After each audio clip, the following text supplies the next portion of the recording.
Hey there, Ambassador Gemini, and welcome now to Thursday. Well, overcast and quite private for a second day in a row. The moon in Capricorn, also full, putting emotional focus on your border patrol, your Scorpio side, the state of consciousness that decides who gets in, who doesn't get in, and how honest am I going to be with myself and the world. It's the border patrol. That's what Scorpios do. They make boundaries, and they enforce it with a stinger that hurts really badly. Adverb, sorry. Now, the moon is also, though, crossing over Jupiter during the course of the day, which means your emotions will feel a bit expanded. We tend to lock our emotions in certain boxes. We say, oh, I'll only be intimate if I feel this way, and I'll only do it if I feel that way. And we make these laws, and our emotions tend to obey them. But when the moon hits Jupiter, it's all about rebellious energy. Jupiter says, it's not always that way. Life is the way you want it. It's the way you manifest it. Get out of that prison.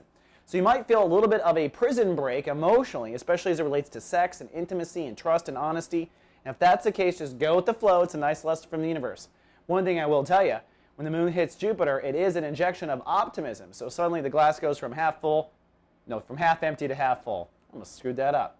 Now, I also have to say that the opposition today is in full effect. So watch yesterday's show. You might feel a tug of war between your self-esteem and your desire for intimacy or your issues around intimacy. If that's the case, focus on your self-esteem.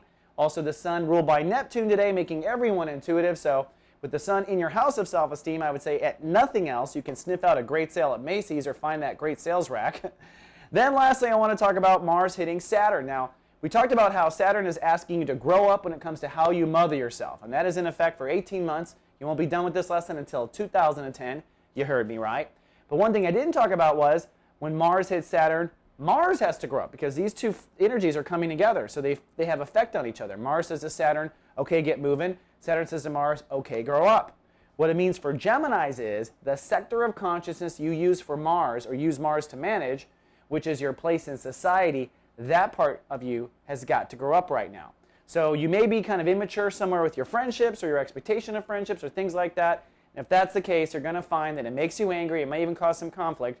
But really the issue probably is you need to grow up with your expectations of you in the world. I've got to do it too. All right, Gemini, that's all I have for the day. I'll see you tomorrow with more. Live, love, be.